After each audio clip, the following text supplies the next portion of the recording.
아멘. 이 짧은 말씀인데 참 많은 의미들이 담겨져 있습니다. 특별히 오늘 저는 시드기야의 선택이라는 제목으로 말씀을 나누려고 합니다. 마지막 24장 18절부터 20절까지의 말씀을 결론 지으면서 시드기야가 바벨론 왕을 배반하니라 이렇게 기록이 되어져 있습니다. 시드기야는 바벨론을 배반하기로 선택을 했습니다. 바벨론을 배반했다는 의미는 어떤 의미일까? 그것을 살펴보면서 우리의 오늘의 선택이 바른 선택을 하면서 살아갈 수 있는 하루가 되기를 먼저 주님의 이름으로 축원합니다. 개혁자 요시야 왕이 죽은 후에 그 뒤를 이은 왕들은 이렇습니다. 4명의 왕이 더 나오는데요. 여호아스가 있고요. 23장 31절부터 기록됐습니다. 그는 3개월을 다스리며 그의 기록은 악을 행하였다. 결론을 내리고 있습니다. 그 뒤를 이어서 여호야킴이 왕을 위를 있는데요. 23장 36절부터 기록되어져 있고 그의 기록은 악을 행하였다. 이렇게 기록이 되었습니다. 그리고 24장 8절에 여호야긴이 기록이 되어져 있는데요. 그는 3개월을 다스리면서 악을 행하였다. 그리고 오늘 24장 18절 이후에는 시드기야가 왕이 되어서 11년을 다스리게 되는데요. 악을 행하였다. 공통점은 무엇이었습니까? 악을 행하였다 였습니다. 악을 행하였다. 하나님의 나라, 하나님의 백성들을 다스리기로 하나님께서 왕을 세우신 그 왕들이 악을 행하는 것으로 공통점을 보여주고 있습니다. 특별히 시드기야 왕은 남유다 왕의 유다의 마지막 왕으로 기록이 됩니다. 그는 그 전에 있었던 여호야킨 왕의 삼촌인데요. 조카 대신에 왕이 됩니다. 또 어떤 정당한 정직한 승계에 의해서가 아니라 바벨론 왕이 여호야킨 왕을 포로로 끌어가면서 그의 삼촌인 시드기야를 왕으로 앉혀놓습니다. 시드기야의 원래 이름은 마따디아입니다. 마따디아. 하나님의 선물이라는 뜻인데요.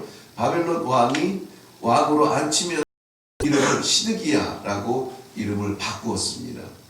이 시드기야라는 이름의 뜻은 여호와의 의라는 것입니다. 어쩌면은 이 이름을 바꾸어 주면서 마지막 희망을 그 안에 담았는지도 모르겠습니다.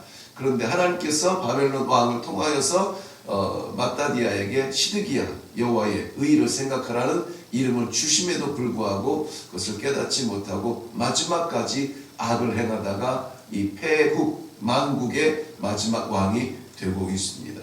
바벨론 왕이 이름을 주었다. 이름을 주는 것은 히브리 전통에는 아버지가 아들에게 이름을 주게 됩니다. 아들에게 이름을 줄 때에는 그 가풍, 하나님의 백성으로서의 가풍을 이어가도록 이름을 지어주게 되는데요. 그리고 그 모든 꿈을 그 안에 담게 되는데요. 바벨론 왕이 남유다의 왕에게 이름을 주었다는 것은 이제 내 목숨은 나의 것이다. 내가 너의 생명이다. 라고 하는 그런 보이지 아니하는 엄포가 담겨져 있습니다.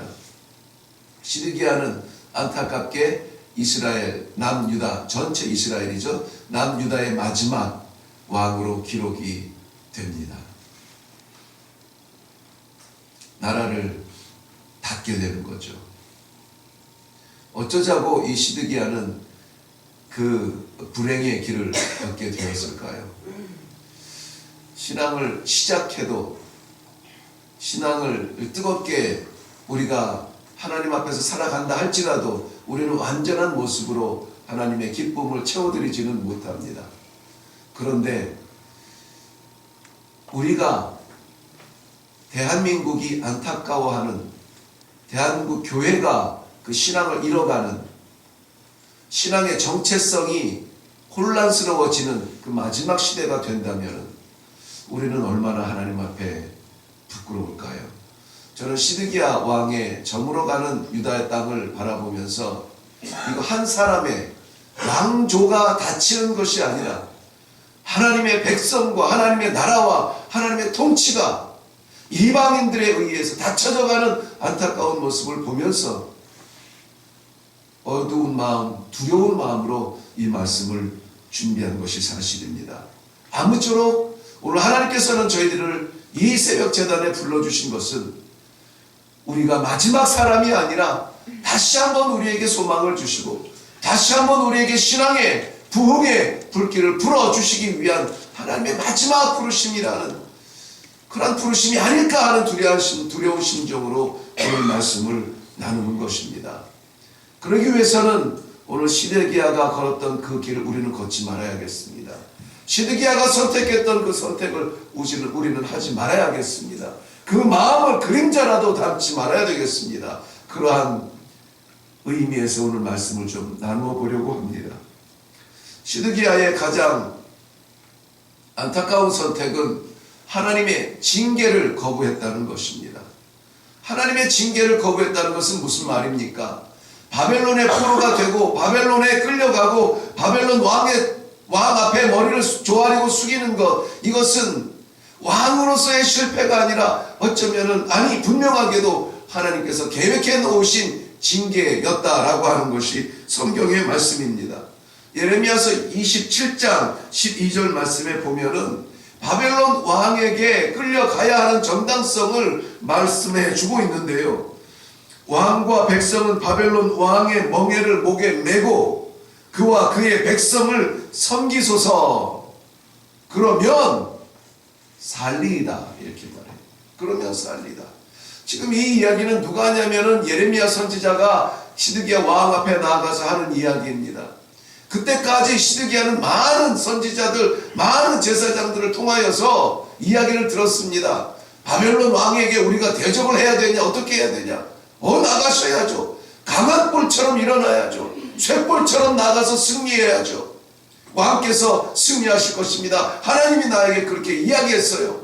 거짓 선지자들이 왕의 귀를 즐겁게 하기 위하여서, 흥분시키기 위하여서 이야기합니다. 그럼에도 불구하고 마지막 남은 선지자 예레미야는 올라가면은 이길지도 모르겠습니다. 비꼬듯 이야기하는 그에게 진실을 말하라고 하는 간절함 앞에 진실을 고백하게 되는 겁니다. 바벨론 왕과 그의 백성을 섬기소서. 그러면 살리이다. 바벨론 왕을 섬기면 산다. 바벨론 왕이 구세주라는 말은 아닙니다. 바벨론 왕이 살려준다는 말은 아니에요. 오히려 하나님께서 그 악을 행하는 악으로 그 유다에게 회복의 기회를 주기 위하여서 채찍을 들어 징계하는 그 매를 맞아야 된다. 맞으면 정신을 차리고, 맞으면 깨닫게 되고, 맞으면 돌아오게 되고, 맞으면 회복하게 될 것입니다. 그런데 우리는 어떻습니까? 이 징계를 거부하는 겁니다. 하나님이 살아계시다면 그럴 리가 없어. 나에게 그럴 수는 없으시는 거야. 하나님의 징계를 거부하는 것입니다. 바벨론 왕을 섬겨야 한다는 것은 하나님의 명령 때문이지 바벨론 왕이 강해서가 아니라는 것입니다. 아무리 바벨론이 그 당대에 일어나서 세계를 지배하기 위해서 강국으로 등극하는 시대가 되어도 하나님이 하시면 작은 무리로라도 큰 거인을 무너뜨리는 것이 하나님의 능력이신데, 병력 때문에 무너지는 것은 아닙니다. 왕의 권력 때문에 무너지는 것은 아닙니다. 그것을 이스라엘이 알아야 해요. 그것을 하나님의 백성들이 알아야 돼요. 그러나 시드기야는 거짓 선지자들의 말을 듣고 혹해서 바벨론을 향해서 반기를 들고 저항하기로 선택하게 된 것입니다. 하나님의 징계를 거부하게 된 것입니다. 히브리서 12장 18절 말씀은 하나님께서 그의 백성들을 향하여서 드시는 징계의 의미를 이렇게 이야기하고 있습니다. 징계는 다 받는 것이요, 징계가 없는 자는 사생아니라, 친아들이 아니니라. 그 이유가 이렇습니다. 오직 하나님은 우리의 유익을 위하여 그의 거룩하심에 참여하게 하시기 위함이라고 말하고 있습니다. 우리는 부족해요. 만들어져야 됩니다. 우리는 불완전합니다. 하나님께서 우리를 조각하시고 우리를 만들어 가시는 과정이 우리에게는 필요합니다. 우리의 거친 부분은 깎여야 돼요. 우리의 모난 부분은 다듬어져야 합니다. 그거 싫다고 그거 버티고 그것에 저항하다가 하나님의 큰 뜻을 잃어버릴 수가 있다라고 하는 것입니다. 오늘 시드기야는 바로 하나님의 징계, 하나님의 채찍을 거부하면서 나도 왕인데 우리도 나라인데 우리가 거부할 수 있을 때 거부하는 것이 거부해보자 일어났던 것입니다. 그런데 시드기야가 하나님의 징계를 거부하도록 곁에서 그림자 같은 도움이 있었습니다. 거짓 선지자의 말을 듣는 것도 그의 귀가 약함이었거니와 이미 바벨론에게 한 차례 전투에서 졌기 때문에 잠잠하게 있던 애굽 나라가 이제 좀 회복이 되어졌어요. 큰 전쟁에서 망한 다음에 쇠락의 길을 걷던 애굽이 다시 군사를 정비하고 힘을 모아서 일어날 만해졌습니다. 그런데 애굽이 듣자 하니까 지금 바벨론이 다시 예루살렘을 둘러싸고 있다라고 합니다. 그러면 이때에 우리가 예루살렘에 있는 유다와 협공을 하여서 이 바벨론을 치면은 원수를 갚을 수 있지 않겠나?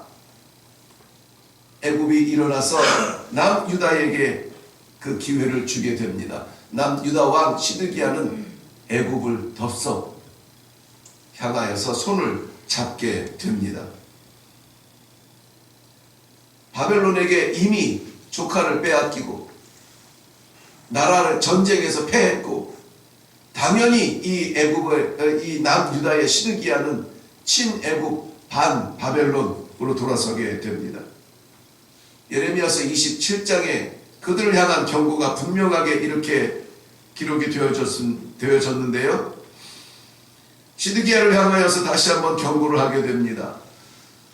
도우려왔던 애굽은 돌아갈 것이고 물러갔던 갈대아인은 다시 돌아올 것입니다.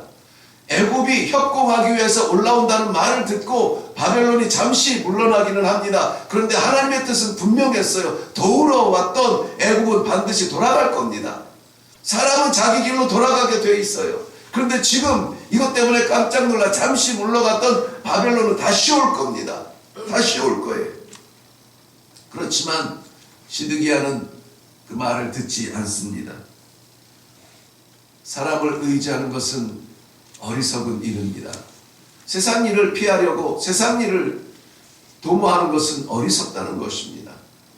사람의 상처를 피하겠다고 사람을 쫓아다니는 것은 어리석은 선택이라는 것입니다. 사람에게 막힌 길을 사람을 통해서 뚫어보겠다는 것은 어리석은 것이라는 것입니다. 우리는 세상에서 살아가지만 사람 속에 살아가지만은 우리는 하나님의 백성들이라고 하는 믿음의 자부심이 좀 있어야 돼요.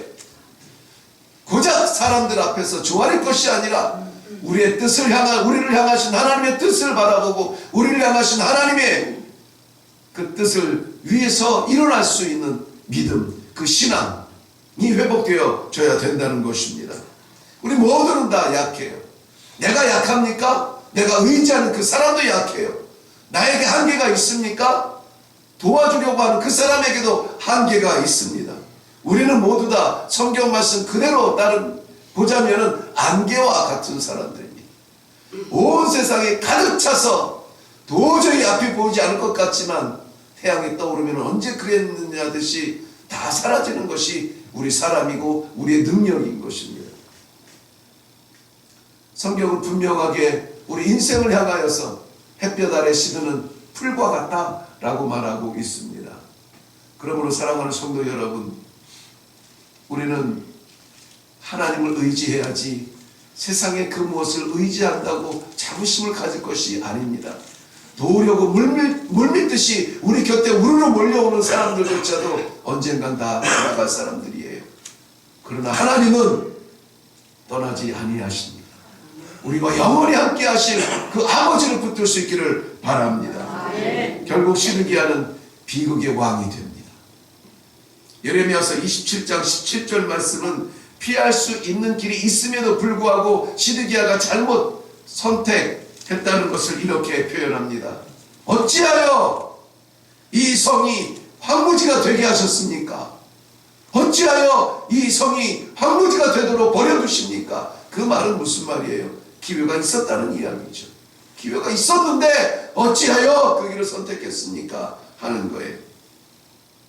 바벨론을 섬기면 하나님을 모르는 이방 백성들의 포로가 되는 것, 부끄러운 것 같이 보이지만 그 길을 하나님이 택하신 것이라면, 정하신 것이라면 그 길을 따라야 하는데,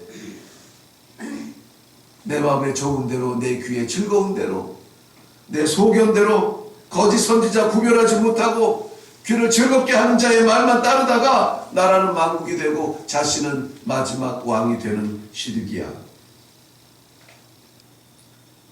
우리는 되고 싶은 사람이 참 많습니다. 시드기야처럼 하나님의 뜻을 거역하고 우리의 뜻을 선택하여서 안타까운 마지막 왕이 되어서는 안 되겠습니다. 때로는 하나님의 말씀이 불편하고, 때로는 이해할 수 없고, 때로는 어리석어 보일 수가 있습니다. 그러나 전적으로 하나님의 말씀에 순종하고 하나님께서 우리의 양심에 새겨놓으신 그 말씀 따라서 한 발 그저 두버 하늘을 향하여서 걸어간다면 종래에는 우리 영원한 하나님의 나라에, 하나님의 품에 안길 수 있는 그 축복을 누릴 수 있지 않겠습니까? 오늘도 우리는 기도하기를 원합니다. 내 뜻대로 마옵시고 아버지 원대로 하옵소서. 우리 주님의 기도, 예수님께는 십자가였으나 우리에게는 구원이 되지 않았습니까? 내 뜻대로 마옵시고 아버지의 원대로 하옵소서. 우리에게는 불편할지라도 구원의 길이라면 그 길을 걷게 하여 주시옵소서. 오늘 우리는 사명감을 가지고 다시 한번 우리를 내려놓고 아버지의 꿈을 가슴 가득 채워가지고 내려가는 복된 이 아침이 되시기를 주님의 이름으로 축원합니다. 기도하겠습니다. 살아계신 아버지, 은혜를 감사합니다. 사랑하는 자에게 징계를 주시며 사랑하는 자에게 채찍을 주시며 참 아들에게 하나님께서 매를 드신다는 이 말씀이 오늘 새롭게 저희들에게 들려집니다. 아버지 하나님, 이해할 수 없는 상황에서, 불편한 상황에서 하나님 어쩌자고 이러십니까? 하나님을 향해서 손가락을 들 수밖에 없는 이러한 상황에서 하나님을 향한 믿음의 길이라면 하나님께서 눈물을 흘리실지라도 우리를 바로 고치기 위하여서 허락하시는 징계라면 달게 받게 하시고 그 길 걷게 하시고 사람 의지하지 않도록 하시고 물질 따라가지 않도록 하시고 하나님 말씀 따라서 오늘도 주여 종을 사용하여 주시옵소서. 기꺼이 주님의 사명의 길에 들어설 수 있는 저희가 되게 하여 주시옵소서. 하나님, 물질로 저희를 막으실 때에도, 건강으로 저희를 막으실 때에도, 이해할 수 없는 관계 속에서 저희를 떨어뜨릴 때에도 우리는 하나님을 선택할 겁니다. 다 내려놓아도 하나님은 붙잡겠습니다. 이 아침에 뜨겁게 기도하는 우리 사랑하는 성도들에게 그 손 붙잡아 주시는, 그 마음 붙잡아 주시는 하나님의 손을 느끼게 하여 주시옵소서. 감사드리옵고 예수님의 이름으로 기도하옵나이다. 아멘. 시드기야의 선택 우리는 하지 말아야겠습니다. 아무리 맛있어 보이고 아무리 좋아 보이고 아무리 재미있어 보이고 아무리 평안해 보인 길이라도 하나님의 기쁨의 길이 아니라면 기꺼이 내려놓을 수 있는 결단이 있기를 바랍니다. 불편해 보여도 답답해 보여도 이해할 수 없어도 하나님 사랑 놓치지 않는 길이라면 그 길을 택할 수 있기를 바랍니다. 이 시간에 우리 기도할 때에 나는 연약합니다. 성령 하나님 힘을 주시어서 그 길을 선택하게 하여 주옵소서. 아버지 말씀을 선택하고 아버지 기쁨을 선택하여 나아갈 수 있는 이 아침이 되게 하여 주시옵소서. 간절하게 기도하며 내려갈 수 있기를 바랍니다.